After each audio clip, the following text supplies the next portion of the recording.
The topic for today is the Mexican-American War. In this video, we'll be looking at how the United States achieves manifest destiny and controls all the land between the Atlantic and Pacific Oceans. So last week we looked at Texas and how the Republic of Texas gained its independence from Mexico, and Texas is still an issue in the Mexican-American War. Texas wants to join the United States and eventually does in the mid 1840s, and Mexico becomes very mad at the United States for adding Texas. Remember, there's lots of disputed area in Texas, and that Mexico actually doesn't even recognize Texas as leaving and being its own country. So in a way, Mexico believes that the United States added part of its country to the United States, which would be bad if you were Mexico. President Polk offers Mexico some cash to settle this dispute.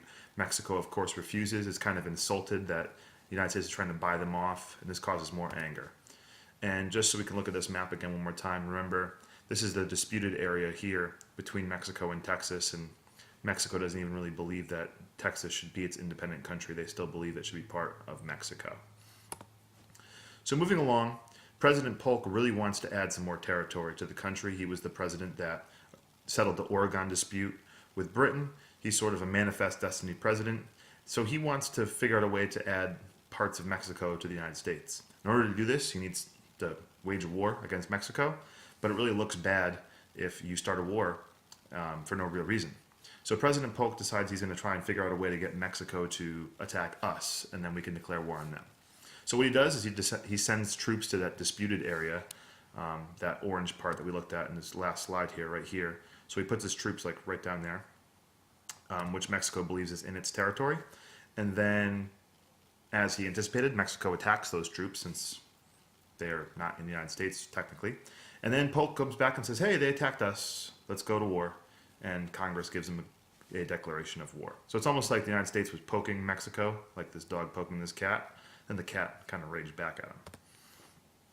Anyway, so Mexico and the United States are officially at war. California was part of Mexico back then, but many U.S. citizens were living there, so they sort of join in the war on the side of the United States, and they rebel against the Mexican government. This is awesome for the United States. It helps them out because now you have a rebel army out in California attacking Mexico while the United States Army is attacking Mexico from the east. The famous rebellion in California was led by a man named John C. Fremont, and this was their flag here that becomes the grizzly bear flag that becomes a very famous symbol of their rebellion. You'll still see it out in California some places. So Fremont and the others in the rebellion kind of take over California. They take San Francisco. They take other big cities in California. So Mexico is dealing with them. At the same time, the United States Army is going into Arizona, New Mexico, and taking over all this territory. It's going pretty well for the United States thanks to that California rebellion led by Fremont. Because of the success out in California and in New Mexico and Arizona, eventually the United States invades what is now Mexico and goes into the heart of Mexico. That is led by Generals Zachary Taylor and Winfield Scott. They're the two main generals. They lead the United States Army into the heart of Mexico. They win a couple of major battles at Monterrey and Buena Vista. The United States Army at this point in time is just better equipped, better trained. They don't have the numbers that the Mexican Army has, but they just kind of roll over them without much of a contest. The war ends in a U.S. victory at an awesomely named place called Chapultepec. I love saying that. It's right near Mexico City, so the United States Army basically takes the Mexican capital. And the Treaty of Guadalupe Hidalgo was signed in 1848. That ended the war, and it gave the United States this territory known as the Mexican Cession, which completes the rest of the country, pretty much. There's one little final piece that's added in a purchase in 1853, so let's look at that map real quick. We'll look at it in a second. So there is some people that are against this war. It wasn't, even though it was very successful for the United States, people in the North would call it Mr. Polk's War. Here's an even book title that says Mr. Polk's War, the conflict no one wanted. So that's historians writing about people that didn't want the war. The main criticism was the way the war was started. Many believed that Mexico was innocent and war wasn't needed.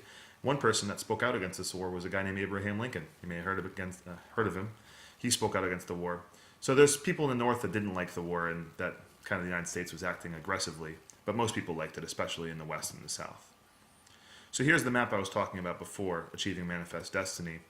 We looked at, this was the area added after Texas was added to the country. And then this last part in purple here, that was the territory that the United States gained from the war against Mexico in the Treaty of Guadalupe Hidalgo in 1848. Then in 1853, they purchased this blue part down here, this last little sliver from Mexico in what was called the Gadsden Purchase. So by 1848, and I guess technically 1853, you have the country as it is, all complete. So in conclusion, just kind of recap. At first, Mexico was very mad at the United States about adding Texas, and there was that border dispute issue that was really pretty touch and go there for a while. President Polk, in an effort to gain more territory, provokes Mexico into a war so that the U.S. can expand. Once the Mexicans attack us, we can attack them. So it's kind of like a trick. Key victories in California, thanks to the Fremont rebels, along with key victories in Mexico, lead to a relatively easy United States victory. The Treaty of Guadalupe Hidalgo gives U.S. a big chunk of Mexican territory,